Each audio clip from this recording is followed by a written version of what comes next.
관격 인터뷰, 정치권에서 대표적인 경제 전문가로 꼽히시죠? 윤희숙 전 국민의힘 의원 나오셨습니다. 어서 오십시오. 네, 안녕하세요. 네, 경제 전문가라고 제가 소개를 드렸지만 사실 지금 제일 주목되는 거는 서울시장 출마 의사를 이제 밝히셨잖아요. 네, 맞습니다. 네. 네. 결심하시게 된 결정적 계기 궁금합니다. 저 두 가지예요. 첫 번째는요. 저는 서울이 지금 우리나라 정치의 마지막 보루 같은 역할을 해야 된다고 생각합니다. 이미 보루가 됐어요. 네. 그 무슨 뜻이냐면 지난번에 이재명 대통령께서 이렇게 본인 좀 눈에 좀 고분고분해 보이는 분을 찍어서 서울시장 후보로 사실은 지금 지지율을 끌어올렸습니다. 네. 아시겠지만 그거는 사실 이재명 대통령의 서울시장 겸직 선언 같은 거예요. 그렇다면 지금 그 이재명 민주당의 정치가 정말 전국의 모든 요소에 파고들 것이 저는 걱정이 됩니다. 그 정치가 좋은 정치냐 하면 나랑 생각이 다르면 막이다 이러면서 악마화하는 정치가 우리나라의 모든 요소에 파고들 것을 막을 수 있는 마지막 보루가 저는 서울시장 자리라고 생각을 하고요. 네. 두 번째는 서울시가 사실 지난 20년 동안 박원순, 오세훈 시장 두 분 지나면서 지금 너무 그 진취적인 에너지가 없어졌어요. 그러니까 예전에는 서울이 가장 진취적인 도시였죠. 근데 지금은 부동산 가격 말고는 전국의 국민들이 저 도시를 뭔가 추앙하는 그런 느낌은 없어졌습니다. 저는 이것을 지난 20년간 계속 그 잘 살게 되는 도시를 계속 에너지를 끌어올려야 되는 노력을 두 분이 너무 안 하셨다고 생각해요. 한 분은 그거를 적극적으로 에너지를 끌어내렸고 한 분은 방치했고 그래서 그런 흐름을 좀 바꿔야 된다고 생각합니다. 네. 자, 지금 두 가지 이유. 한국 정치의 마지막 보루이고 그다음에 진취적 도시로서의 서울시의 기상을 다시 한번 살려보겠다. 맞습니다. 이런 포부를 말씀을 하셨습니다. 그러면 사실 같은 당이시잖아요. 현직 시장이시고 5선 시장에 도전하는 오세훈 시장. 왜 시장으로서 바뀌어야 된다고 보시는 건가요? 오세훈 시장님의 그 서울시 지난 10년이죠, 사실. 근데 서울 시민들이 지금 오세훈 시장님을 생각하면 무엇을 한 분인가? 라는 질문에 선뜻 대답하시는 분이 별로 없어요. 10년 네. 동안. 10년 동안. 그 얘기는 뭐냐면 서울이 우리의 마지막 보루가 돼야 되는데 본선 경쟁력에서 저는 치명적이라고 생각합니다. 그게 지금 지지율에서 많이 나타나고 있는 걸로 저는 보고요. 예. 그렇기 때문에 첫 번째 서울이 이 나쁜 정치의 마지막 보루여야 한다는 그 목적을 위해서도 저는 선수가 교체돼야 된다고 생각해요. 알겠습니다. 앞서 그 도전을 결심하시게 된 계기를 얘기할 때 언급하신 분이 있습니다. 예, 더불어민주당의 정원호 성동구청장. 예, 정원호 성동구청장을 이재명 대통령이 콕 집어서 이렇게 칭찬을 하셨잖아요. 그러면서 굉장히 인지도가 올라갔다고 보여집니다. 그럼요. 네.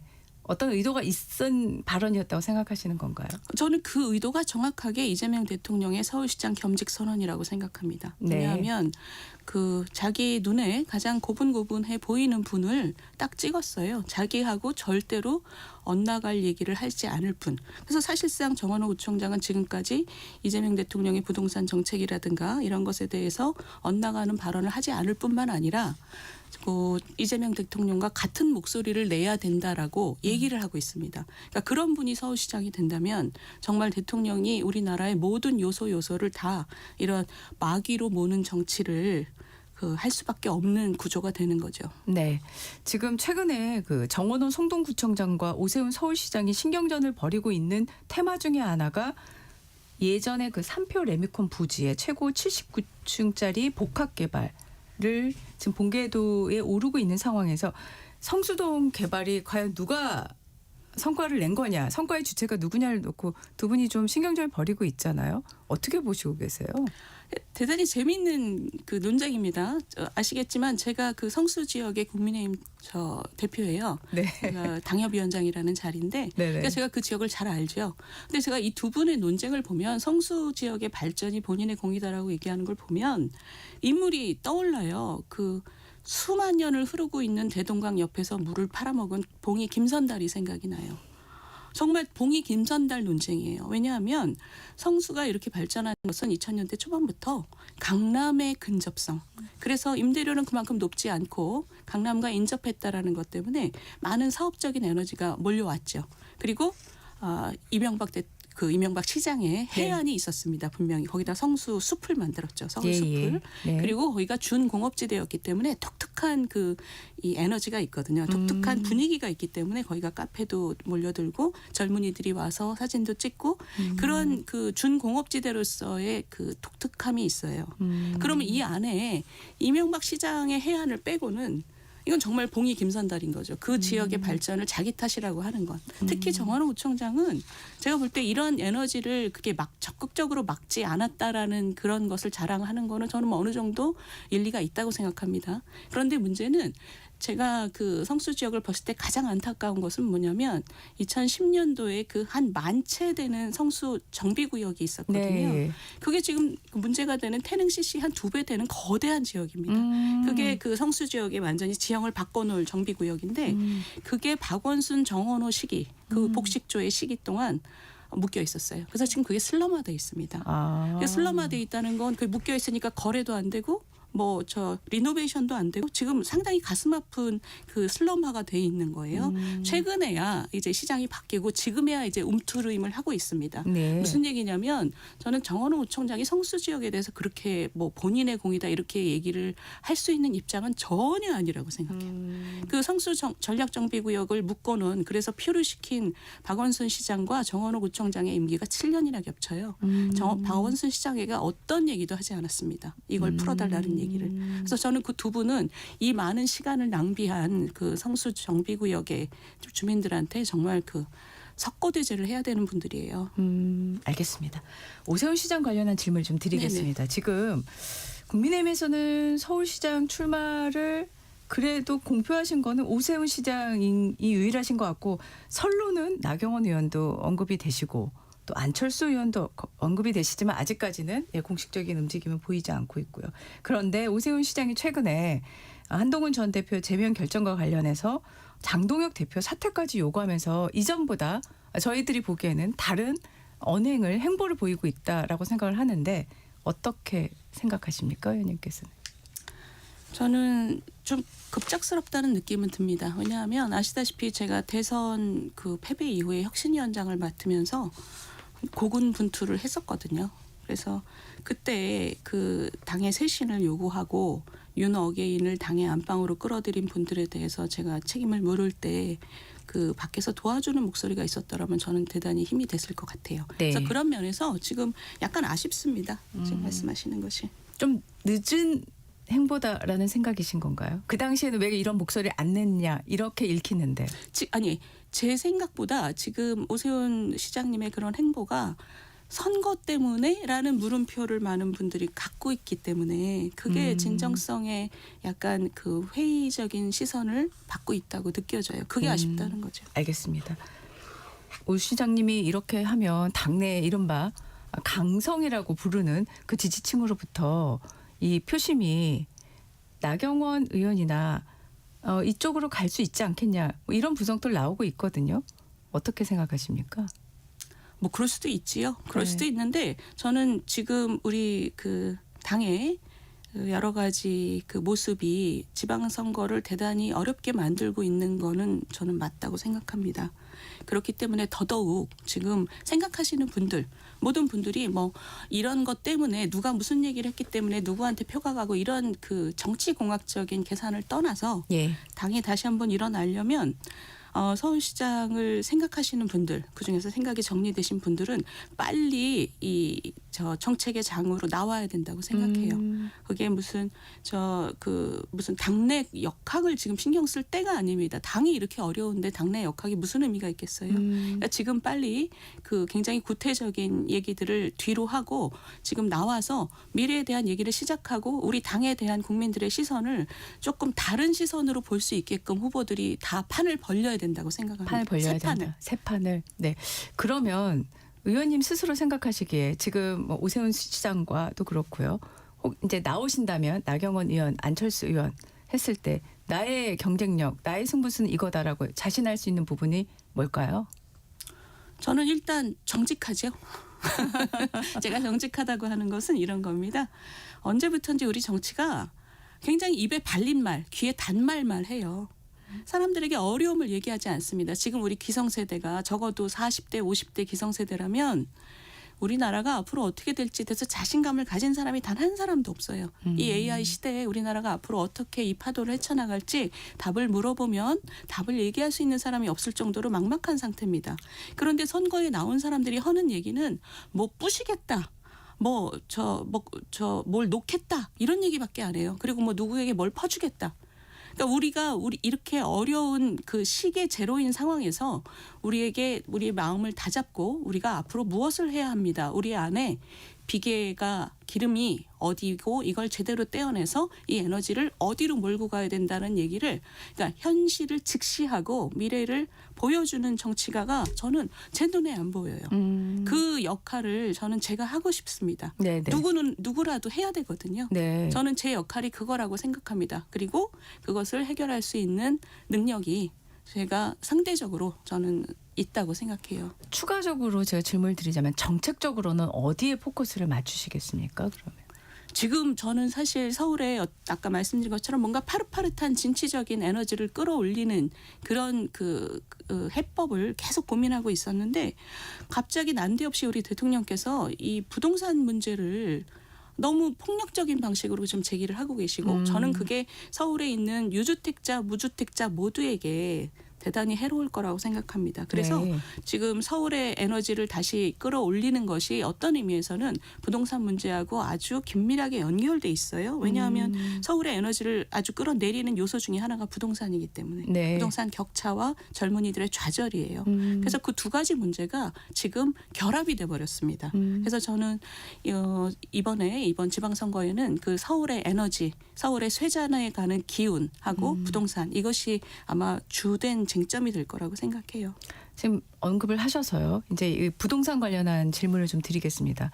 일단 의원님 보시기에요. 이재명 대통령이 왜 이 시기에 부동산 관련한 이런 메시지를 이렇게 쏟아내고 있는 거라고 생각하십니까? 저는 사실 이재명 대통령이 지금 계산을 잘못하고 있다고 생각해요. 왜냐하면 노무현 대통령 때 한 아파트값이 2배 올랐고 서울에서 그리고 문재인 대통령 때 또 2배 올랐어요. 근데 그때하고 똑같은 경로를 지금 가시고 계세요. 경로가 똑같다고 보시는군요. 똑같아요. 네. 그러면 지금 그 이재명 대통령처럼 명석하신 분이 이 결과가 좋을 거라고 저는 기대한다고 생각 안 합니다. 그러면 왜 저러는 것이냐? 서울의 52%가 무주택자예요. 그러니까 이분은 지금 다주택자라는 마귀를 만들어 놓고 그 마귀를 계속 두들겨 패는 모습으로 52%의 무주택자들에게 정의의 사도가 되고 싶어 하시는 것 같아요. 이게 결과가 나빠도 마귀 탓이고 좋으면 본인 탓이고. 그래서 이 52%의 마음을 사겠다는 계산이신 것 같은데 저는 대단히 바보스러운 계산이라고 생각하는 게 노무현 문재인 정부를 지나면서 국민들이 무주택자마저도 젊은이들이 내가 이만큼 내 집 마련을 위해서 노력하고 있어서 내 목표가 저기쯤이야 했는데 정책을 잘못해서 이 목표가 저 뒤로 물러나 버리는 걸 여러 번 봤어요. 그게 좌절이거든요. 네. 이번에 이런 식으로 또 부동산 시장을 망가뜨리고 못 잡으면 우리 무주택자 중에 상당 부분은 그 꿈을 버리지 않는 사람들이에요. 저는 대통령이 지금 굉장히 계산을 잘못하고 있다고 봅니다. 또 노무현 문재인 때의 부동산 참극을 또 벌리면 그 52%의 마음도 버리는 거거든요. 지금 의원님께서 이재명 대통령을 향해서 지금 계속 얘기하셨지만 주택을 많이 갖고 있는 다주택자를 악마화하고 있고 마귀 사냥을 선언하는 시각을 갖고 있어서 매우 위험하다라고 얘기를 하셨고요. 다주택자가 전월세 시장을 유지시키는 기반이다라고 얘기했는데 일견 이렇게 들리기에 다주택자를 옹호하는 걸로 들리기도 해요. 이거 어떻게 제가 해석할 아닙니다. 수 있을까요? 저는 옹호하는 게 아니고요. 네. 다주택자가 어떤 사람일까요? 만약에 집을 2채 갖고 있으면 하루는 이 집 가서 자고 하루는 이 집 가서 자는 게 아니잖아요. 한 채는 자기가 자고 나머지 한 채는 임대시장에 내놓잖아요. 전세나 월세로. 48%의 52%의 무주택자도 어딘가 들어가서 살아야 되잖아요. 네네. 이분들은 안정적인 월세, 안정적인 전세 그리고 언젠가는 내가 집을 마련할 수 있도록 안정된 가격 이게 이분들이 바라는 거예요. 근데 다주택자에게 지금 다 팔아라 이러면 일단 임대를 공급하는 그 통로가 막혀버리잖아요. 다주택자라는 것은 악마도 아니고 마귀도 아니고 어떤 의미에서는 우리나라의 부동산 생태계를 받쳐주는 하나의 기둥입니다. 그리고 우리나라만 있는 게 아니에요. 전 세계 어느 나라도 자기가 일하는 동안 돈을 모아서 나이 들어서 뭐 빌라를 몇 채 마련해서 노후 보장 수단으로 그거를 세를 놓고 이게 어느 나라나 노후 보장 수단의 대표적인 경로입니다. 근데 이것을 본인들이 지금 공급을 제대로 안 하고 재개발 재건축을 꽉 묶어놓는 바보스러운 규제를 통해서 이게 부동산 시장이 불안해지니까 갑자기 저는 자기 국민을 향해 마귀라고 얘기하는 대통령은 전 세계에 없을 거예요. 그러니까 이걸 마귀로 막 부르면서 전쟁을 하는 그 모습이 이거는 부동산 정책이 아니라 제가 볼 때는 부동산 정치입니다. 이 부동산 정치를 가지고 자꾸 부동산 정책이라고 우기면서 시장을 계속 망가뜨리고 있어요. 그러면서 정부 이기는 부동산 없다라니. 세상에 그러니까 이 이재명 대통령이 지금 명심해야 될 것은 시장 이기는 대통령 없다라는 말을 명심해야 됩니다. 이미 두 사람의 대통령이 그것 때문에 KO 패를 당했어요. 시장이라는 것은 수천만의 사람들이 다 자신의 정보와 의지를 가지고 움직이는 곳이에요. 네. 그렇기 때문에 어떤 1인 한 사람이 그것을 이길 수는 없습니다. 시장 이기는 대통령 없다. 이거를 좀 명심하셔야 돼요. 네. 그럼 의원님, 그 5월 9일로 지금 그 기한이 만료되지 않습니까? 그렇죠. 양도세 중과 유예, 그거 정책에는 유예는 더 돼야 된다고 생각하시는 겁니까? 아니면 유예는 이번 시점에서 종료돼야 된다고 생각을 하시는 건가요? 일단 대통령께서 그런 말씀하셨잖아요. 이거는 이미 있는 제도인데 왜 눈에가 대비 안 하고 이제 와서 갑자기라고 하냐. 근데 이재명 대통령 후보가 본인이 후보일 때는 대통령 선거에서 계속 유예하겠다고 얘기했어요. 그 얘기는 무슨 얘기냐면 그분이 뭐라고 2022년에 대통령 후보이실 때 뭐라고 그랬냐면 양도세가 70% 80% 되면 누가 집을 팔겠냐. 라는 표현을 썼습니다. 그 얘기가 뭐냐면 우리나라의 양도세 중과가 너무 그 살인적인 수준이라는 걸 본인도 알고 있는 거예요. 지금 말씀하신 것처럼 이게 뭐 유예를 해야 되냐 말아야 되냐는 굉장히 좁게 본 거고요. 네. 크게 보면 네. 우리나라의 부동산 세제 전반을 지금 우리가 제대로 좀 정비를 해야 될 때입니다. 왜냐하면 우리는 취득세는 세계에서 제일 높은 싱가포르 거 가져오고 뭐 양도세는 세계에서 제일 높은 어느 나라 걸 가져오고 뭐 이런 식으로 지금 돼 있어요.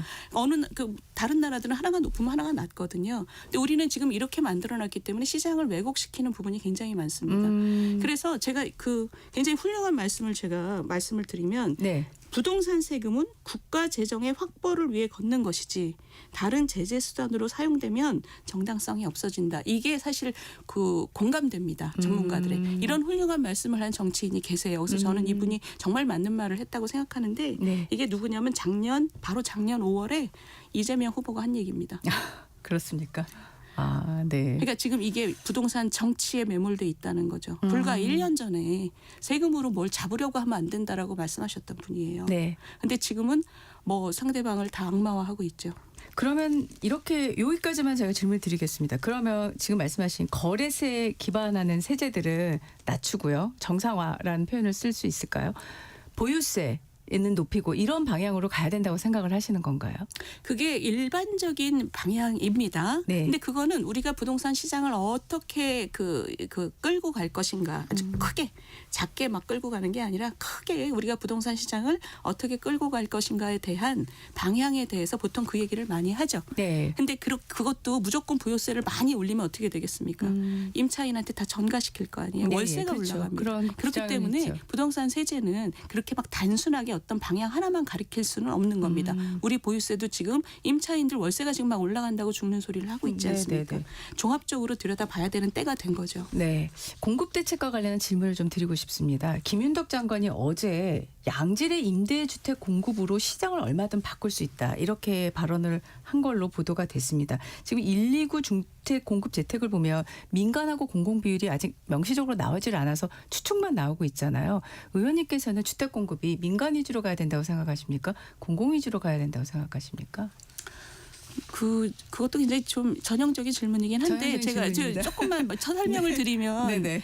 공공 임대도 LH가 직접 짓는 게 있어요. 그래서 네. 그건 주로 이제 취약계층을 위해서. 네. 근데 그거 한 채를 만들어서 유지하는데 적자가 한 2억 들어갑니다. 왜냐하면 싼 값에 드려야 되고 싼 값에 관리비를 드려야 되기 때문에. 네, 예, 예. 그리고 그거 말고 이제 매입이 되죠. 매입 네. 공공주택. 그건 네. 뭐냐면 재개발을 하면 15%를 그냥 걷어옵니다. 음. 그러니까 우리나라는 민간이 건설하는데 공공이 가져가서 임대주택으로 가는 경로도 있어요. 이 두 가지가 다 있는 거예요. 이것도 있는데 아까 말씀드린 것처럼 이 두 가지가 다 누군가에게 부담이 되는 거잖아요. 일단 세금의 부담, 그렇죠. 그다음에 그 민간 재개발 그 조합의 부담 두 가지가 네. 다 있는 겁니다. 그렇기 때문에 우리나라는 요거를 계속 늘려가는 노력은 계속 해야 되고 재개발 재건축도 열심히 해야 되고 네네. 그래야지 이게 나오니까. 네네. 그런데 플러스 이 노후 보장을 위해서 그 개인들이 임대를 내놓는 거 있잖아요. 이걸 막을 이유가 하나도 없는 거예요. 그렇게 해서 보시는군요. 이거는 정부의 부담이나 다른 사람의 부담이 없이 이 임대 수요를 그 충족시키고 있는 굉장히 중요한 경로입니다. 이 세 가지 경로가 다 부동산 생태계의 기둥이죠. 이 기둥 다 존중받을 만해요. 저는 그렇게 생각합니다. 네. 그래서 김윤덕 장관이 이거를 뭐 하나는 없애고 하나는 뭐 더 하면 문제가 해결된다라는 것도 부동산 정치예요. 그렇게 하는 나라 없습니다. 이미 우리가 가지고 있는 생태계를 잘 살려가야 되는 게 중요한 거죠. 네. 아유, 뭐 시간이 너무 후딱 지나가가지고 할 수 없이 주제를 바꿔서 지금 25% 관세 재인상을 하겠다고 미국이 막 속도를 내고 있지 않습니까? 관보 개제 절차를 그러니까요. 하고 있다고 하고요. 그동안에 우리 국회 입법 상황을 보시면서 어떤 말씀을 하고 싶었는지 좀 궁금합니다. 저는 우리 입법 상황은 어떤 입법 시스템을 가졌냐면 거대 여당의 그 힘이 굉장히 거대하죠. 우리 특검법이나 뭐 정보통신망법을 네. 보면 맘만 먹으면 통과시킵니다. 대통령이 한마디 하면 다 돼요. 지난주인가요? 대통령이 한마디 국회 때문에 일 못한다 그랬더니 바로 다음 날 91개의 법안이 그냥 일사천리로 통과됐습니다. 네네. 이 얘기는 입법하고 관련이 그렇게 저는 많지 않다고 봅니다. 왜냐하면 지난 1월 16일 날 네. 구윤철 부총리가 로이터 통신하고 기자회견을 하면서 올해 안에 대미 투자 시작하기 어렵다고 얘기를 했어요. 그런 인터뷰 하셨죠. 그리고 열흘 있다가 뉴욕타임스에서 뭐라 그랬냐면 트럼프 대통령이 25% 관세를 한국에다가 때릴 정도로 분노하게 만든 게 우리 부총리의 그런 발언일 것이다라는 분석을 내놨어요. 이건 왜 이렇게 중요하냐면 작년에 우리가 우리가 협약을 굉장히 뭐 합의문이 필요 없을 정도로 잘 된 협약이라고 얘기했지 않습니까? 네네네. 그리고 경주 에이펙에 와서 다 확정했죠. 네. 그래서 미국이 그러면 그 조건 하에 15%로 낮춰주겠다. 네. 그러면 그 순간에 이제 그 다음부터는 우리의 몫이 된 거예요. 그래서 일본은 투자를 이행하기 위한 협약을 잠깐껏 회담을 몇 번이나 하면서 이번 3월에 이제 최초 투자처를 발표한다는 겁니다. 그렇죠. 근데 우리는 지금 구윤철 부총리의 발언에서 느껴지듯이 뭉개려고 하는 의도가 이번에 드러난 거죠. 우리가 국민들한테 정말 이 정도로 잘된 협약이다. 합의문이 필요 없다. 이랬으면 당연히 국민들한테 그렇게 얘기할 정도로 잘된 협약이라면 열심히 했어야 됩니다. 국민들한테도 일본 거짓말한 거죠. 그다음에 미국한테도 지금 뽀록이 난 거죠. 저는 이게 정치를 국내 정치하듯이 바깥에서 하다가 지금 이게 관세 표적을 우리 국민이 돼버린 거예요. 이 피해는 우리 기업과 우리 국민이 다 뒤집어 써야 됩니다. 네. 지금 저는 이 정부가 정신 차려야 된다고 생각해요. 이 국내에서 하는 것처럼 뭔가 뭉개고 기만하고 이런 게 글로벌 수준에서 통한다고 생각하면 정말 큰 오산이고요. 우리 국민을 희생양으로 삼는 겁니다. 정신 차리고 책임질 사람 책임져야 된다고 저는 생각해요. 네. 이거 국회 탓을 할 그 얘기가 아닙니다. 딱 1분 정도 남아서요. 마지막 질문이 될 것 같습니다. 여야가 어쨌든 지금 특위 구성에 합의를 했는데 이렇게 되면 지금 해석이 이렇게 나옵니다. 그 국민의힘에서는 그동안에 비준 동의를 주장해 왔는데 이거 처리한 거 아니냐 이렇게 해석을 했는데 어떻게 생각하십니까? 저는 비준이고 특별법이고 중요하지 않다고 생각해요. 네. 약속한 게 있으면 우리가 빠르게 가는 게 맞다고 봅니다. 네, 예. 야당도 뭐 비준이냐 특별법이냐 지금 그런 걸 고집할 생각이 저는 없다고 생각하고요. 한 가지 여당이 그동안 정보통신망법 통과시키는 거, 특별법 통과시키는 거에 정말 반만 노력했어도 벌써 통과했습니다. 그 비준 특별법 이게 중요한 게 중요한 게 아닙니다. 아니고. 네, 알겠습니다. 오늘 여기까지 말씀 듣겠습니다. 국민의힘 유니스크 전 의원과 말씀 나눴습니다. 고맙습니다. 감사합니다. 네, 저는 전격 인터뷰 2부로 다시 돌아오겠습니다.